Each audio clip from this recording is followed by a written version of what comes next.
IELTS 15. Published by Cambridge University Press and Cambridge Assessment English 2020. This recording is copyright. Test 1. This is the IELTS listening test. You will hear a number of different recordings and you will have to answer questions on what you hear.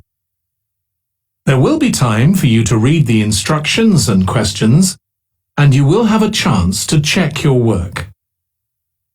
All the recordings will be played once only. The test is in 4 parts. At the end of the test, you will be given 10 minutes to transfer your answers to the answer sheet. Now turn to Part 1.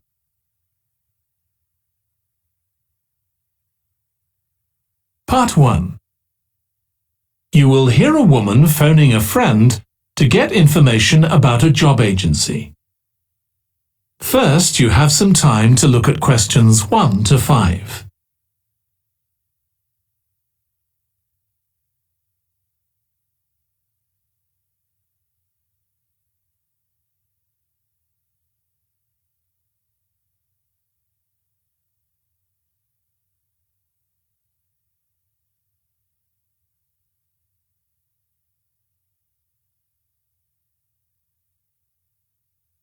Now listen carefully and answer questions 1 to 5. Hello, William. This is Amber. You said to phone if I wanted to get more information about the job agency you mentioned. Is now a good time? Hi, Amber. Yes, fine. So the agency I was talking about is called Bankside. They're based in Docklands. I can tell you the address now. 497 East Side. OK, thanks. So is there anyone in particular I should speak to there? The agent I always deal with is called Becky Jameson. Let me write that down. Becky Jameson. Jameson.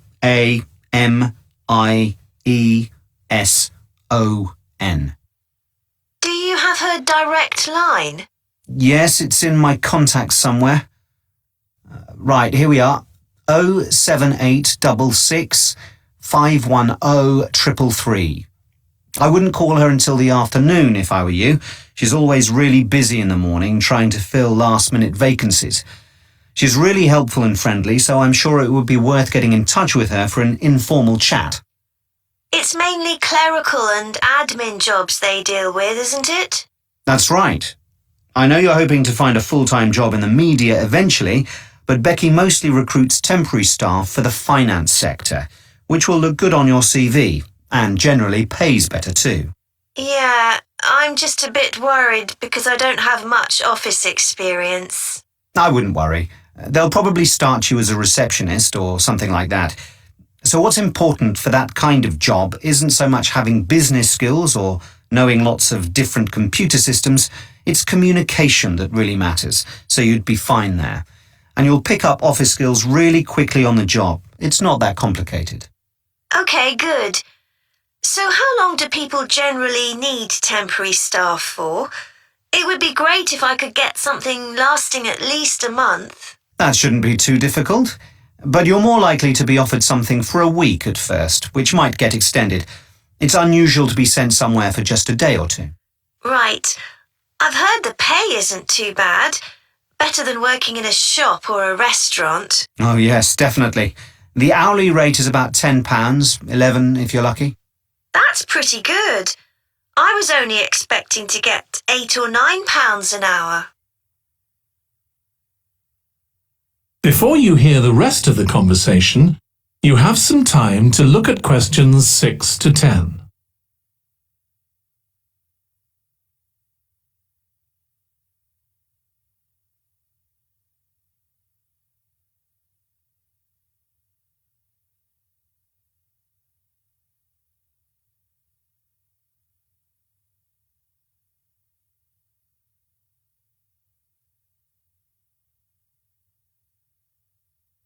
Now listen and answer questions 6 to 10. Do you want me to tell you anything about the registration process? Yes, please. I know you have to have an interview. The interview usually takes about an hour, and you should arrange that about a week in advance. I suppose I should dress smartly if it's for office work. I can probably borrow a suit from Mum. Good idea. It's better to look too smart than too casual. Will I need to bring copies of my exam certificates or anything like that? No, they don't need to see those, I don't think. What about my passport? Oh yes, they will ask to see that. OK. I wouldn't get stressed about the interview though. It's just a chance for them to build a relationship with you, so they can try and match you to a job which you'll like.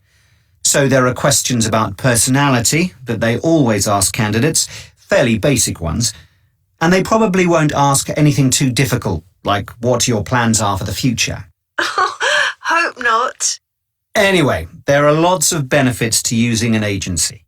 For example, the interview will be useful because they'll give you feedback on your performance so you can improve next time. And they'll have access to jobs which aren't advertised. Exactly. Most temporary jobs aren't advertised. And I expect finding a temporary job this way takes a lot less time. It's much easier than ringing up individual companies. Yes, indeed.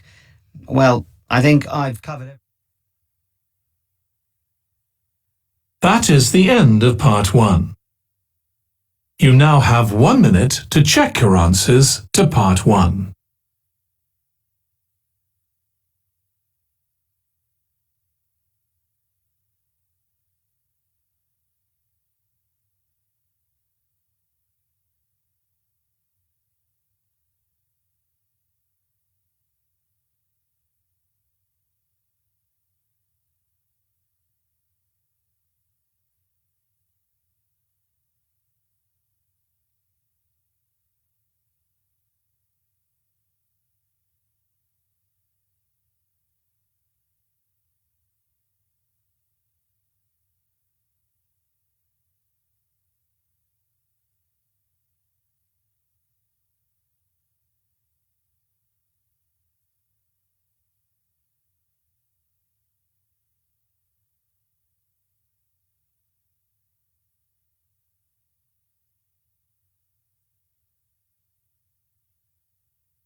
Part 2. You will hear a woman giving a presentation about a holiday on an island in Britain that her company organises. First, you have some time to look at questions 11 to 14.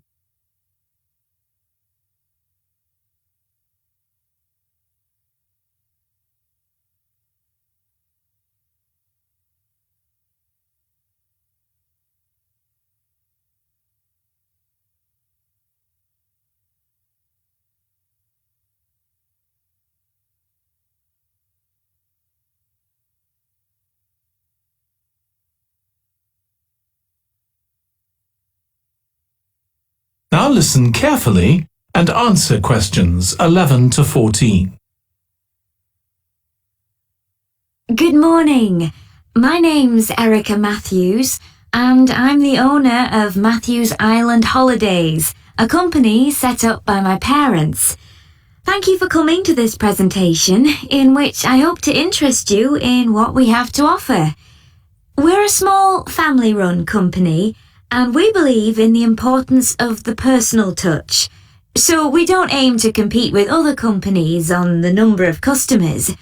What we do is build on our many years' experience, more than almost any other rail holiday company, to ensure we provide perfect holidays in a small number of destinations, which we've got to know extremely well. I'll start with our 6-day Isle of Man holiday. This is a fascinating island in the Irish Sea, with Wales to the south, England to the east, Scotland to the north, and Northern Ireland to the west. Our holiday starts in Heysham, where your tour manager will meet you, then you'll travel by ferry to the Isle of Man. Some people prefer to fly from Luton instead, and another popular option is to go by train to Liverpool and take a ferry from there. You have 5 nights in the hotel, and the price covers 5 breakfasts and dinners, and lunch on the 3 days when there are organised trips. Day 4 is free, and most people have lunch in a cafe or restaurant in Douglas. The price of the holiday includes the ferry to the Isle of Man, all travel on the island, the hotel, and the meals I've mentioned.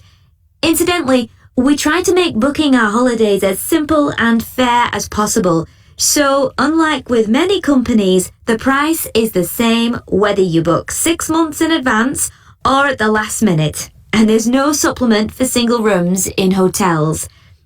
If you make a booking then need to change the start date, for example because of illness, you're welcome to change to an alternative date or a different tour for a small administrative fee. Before you hear the rest of the talk, you have some time to look at questions 15 to 20.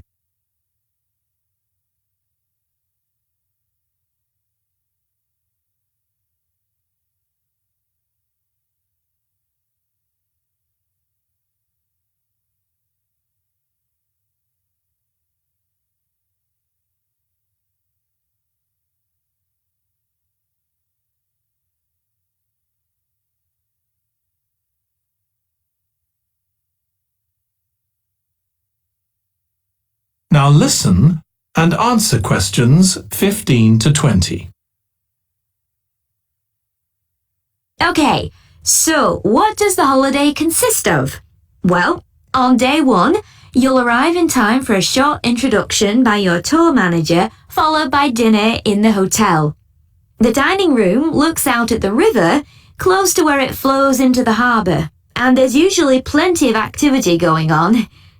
On day 2, you'll take the coach to the small town of Peel, on the way calling in at the Tynwald exhibition. The Isle of Man isn't part of the United Kingdom, and it has its own parliament called Tynwald. It's claimed that this is the world's oldest parliament that's still functioning, and that it dates back to 979. However, the earliest surviving reference to it is from 1422, so perhaps it isn't quite as old as it claims. Day 3, we have a trip to the mountain Snaefell. This begins with a leisurely ride along the promenade in Douglas in a horse-drawn tram. Then you board an electric train which takes you to the fishing village of Laxey. From there, it's an 8-kilometre ride in the Snaefell Mountain Railway to the top. Lunch will be in the cafe, giving you spectacular views of the island. Day 4 is free for you to explore, using the pass which we'll give you. So you won't have to pay for travel on local transport or for entrance to the island's heritage sites. Or you might just want to take it easy in Douglas and perhaps do a little light shopping. The last full day, day 5, is for some people the highlight of the holiday, with a ride on the steam railway from Douglas to Port Erin. After some time to explore, a coach will take you to the headland that overlooks the Calf of Man, a small island just off the coast. From there, you continue to Castletown, which used to be the capital of the Isle of Man and its medieval castle. And on day 6, it's back to the ferry, or the airport if you flew to the island, and time to go home. Now, I'd like to tell you a bit more. That is the end of part 2. You now have 30 seconds to check your answers to part 2.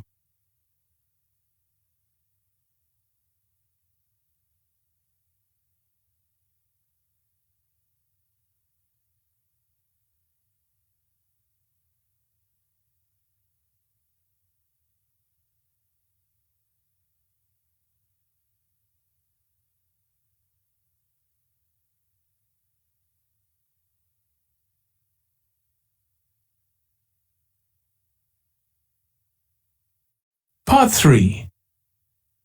You will hear 2 psychology students discussing the effects of the order in which the children in a family are born. First, you have some time to look at questions 21 to 26.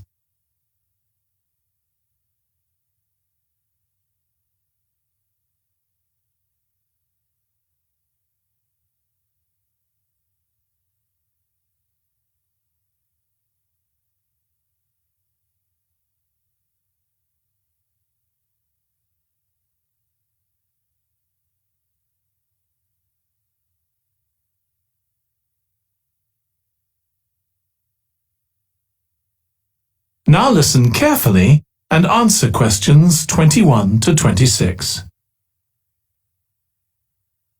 Ed, how are you getting on with the reading for our presentation next week? Well, okay, Ruth, but there's so much of it. I know. I hadn't realised birth order was such a popular area of research. But the stuff on birth order and personality is mostly unreliable.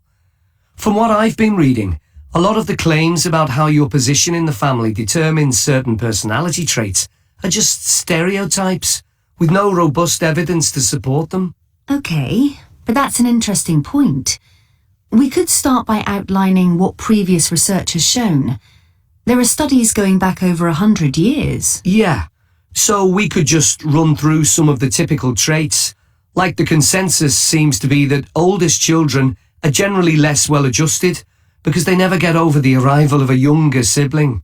Right, but on a positive note, some studies claim that they were thought to be good at nurturing. Certainly in the past, when people had large families, they would have been expected to look after the younger ones. There isn't such a clear picture for middle children, but one trait that a lot of the studies mention is that they are easier to get on with than older or younger siblings. Generally eager to please and helpful, although that's certainly not accurate as far as my family goes. My middle brother was a nightmare, always causing fights and envious of whatever I had. As I said, none of this seems to relate to my own experience. I'm the youngest in my family, and I don't recognise myself in any of the studies I've read about. I'm supposed to have been a sociable and confident child who made friends easily, but I was actually terribly shy. Really? That's funny. There have been hundreds of studies on twins, but mostly about nurture versus nature. There was one on personality which said that a twin is likely to be quite shy in social situations because they always have their twin around to depend on for support. My cousins were like that when they were small. They were only interested in each other and found it hard to engage with other kids. They're fine now, though. Only children have had a really bad press. A lot of studies have branded them as loners who think the world revolves around them because they've never had to fight for their parents' attention. That does seem a bit harsh. One category I hadn't considered before was children with much older siblings. A couple of studies mentioned that these children grow up more quickly and are expected to do basic things for themselves, like getting dressed. I can see how that might be true, although I expect they're sometimes the exact opposite, playing the baby role and clamouring for special treatment. Before you hear the rest of the discussion, you have some time to look at questions 27 to 30.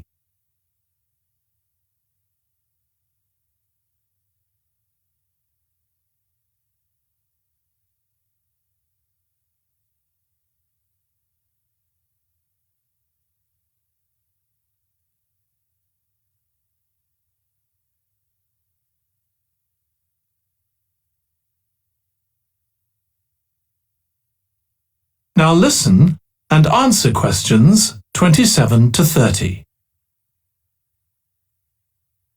What was the problem with most of these studies, do you think? I think it was because, in a lot of cases, data was collected from only one sibling per family, who rated him or herself and his or her siblings at the same time. Some of the old research into the relationship between birth order and academic achievement has been proved to be accurate, though. Performances in intelligence tests decline slightly from the eldest child to his or her younger siblings.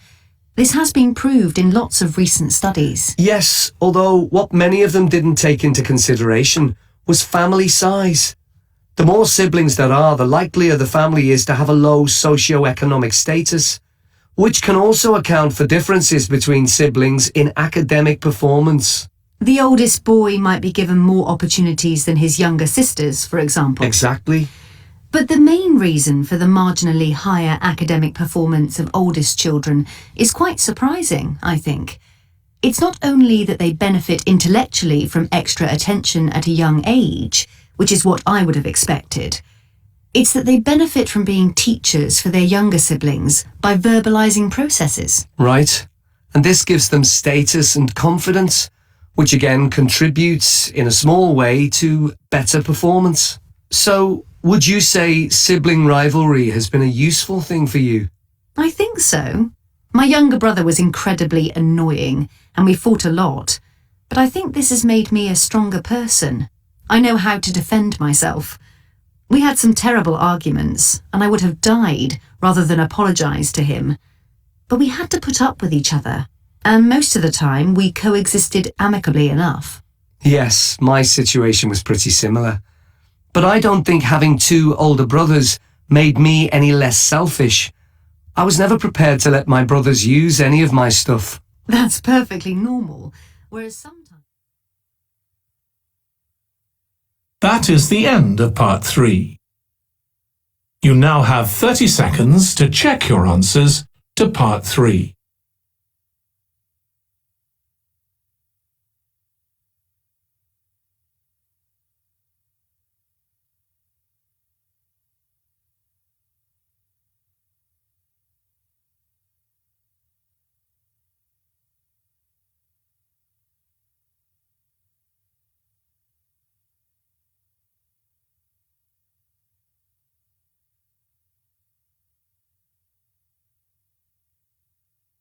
Part 4.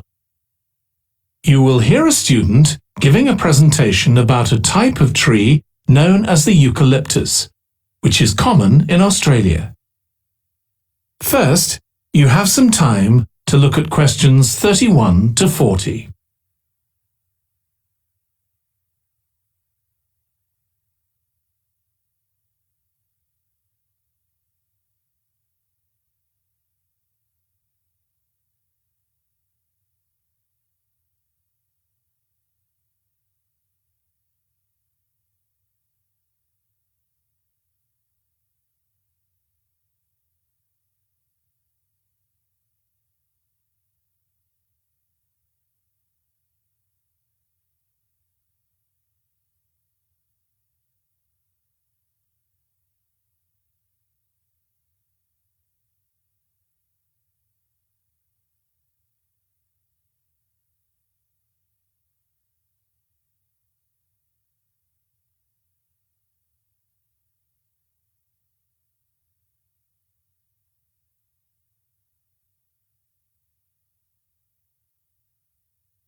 Now listen carefully and answer questions 31 to 40.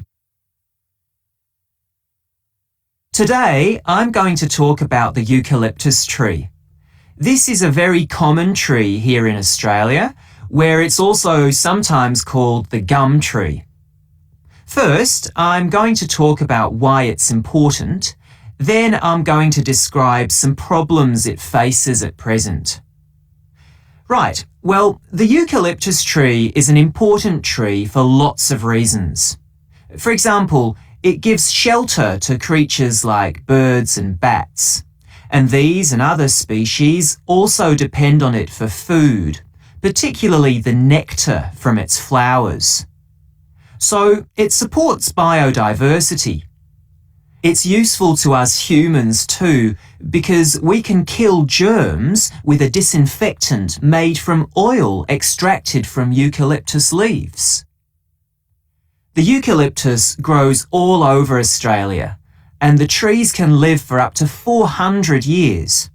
So it's alarming that all across the country, numbers of eucalyptus are falling because the trees are dying off prematurely. So, what are the reasons for this? One possible reason is disease. As far back as the 1970s, the trees started getting a disease called Mundula yellows. The tree's leaves would gradually turn yellow, then the tree would die.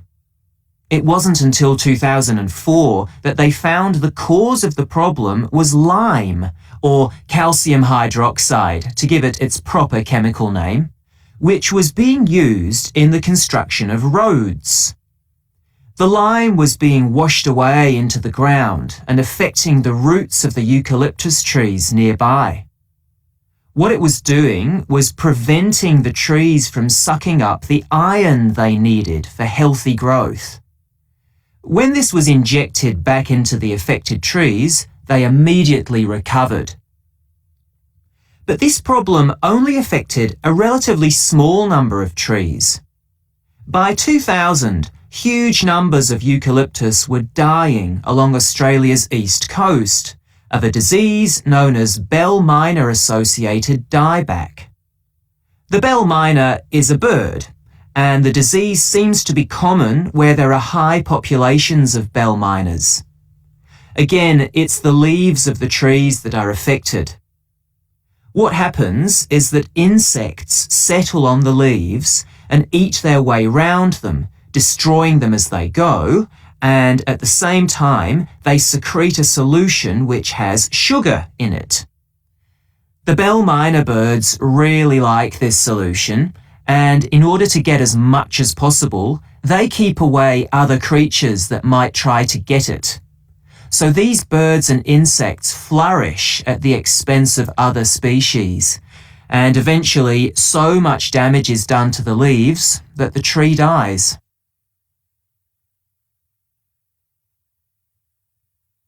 But experts say that trees can start looking sick before any sign of bell miner associated dieback. So it looks as if the problem might have another explanation. One possibility is that it's to do with the huge bushfires that we have in Australia. A theory proposed over 40 years ago by ecologist William Jackson is that the frequency of bushfires in a particular region affects the type of vegetation that grows there. If there are very frequent bushfires in a region, this encourages grass to grow afterwards, while if the bushfires are rather less frequent, this results in the growth of eucalyptus forests. So why is this? Why do fairly frequent bushfires actually support the growth of eucalyptus? Well, one reason is that the fire stops the growth of other species which would consume water needed by eucalyptus trees. And there's another reason. If these other quick-growing species of bushes and plants are allowed to proliferate, they harm the eucalyptus in another way by affecting the composition of the soil and removing nutrients from it. So some bushfires are actually essential for the eucalyptus to survive as long as they are not too frequent. In fact, there's evidence that Australia's Indigenous people practiced regular burning of bushland for thousands of years before the arrival of the Europeans. But since Europeans arrived on the continent, the number of bushfires has been strictly controlled.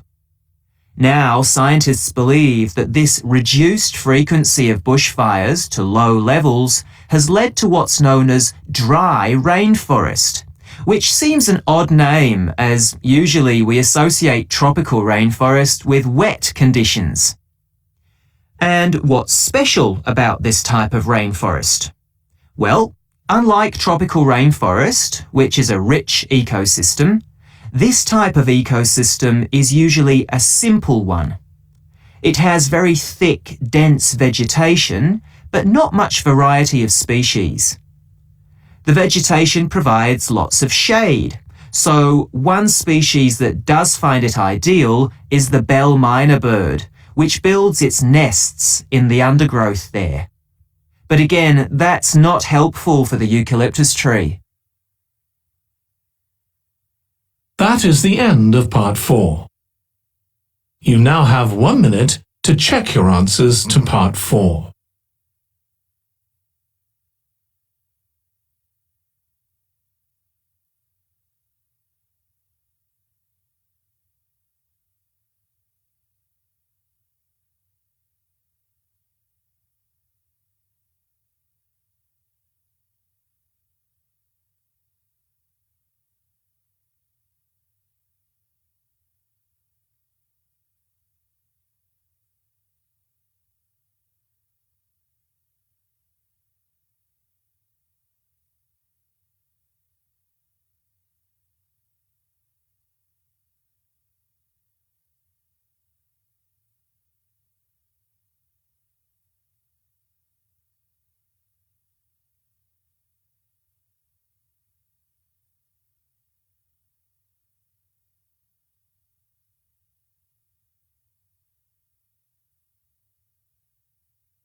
That is the end of the listening test. In the IELTS test, you would now have 10 minutes to transfer your answers to the answer sheet.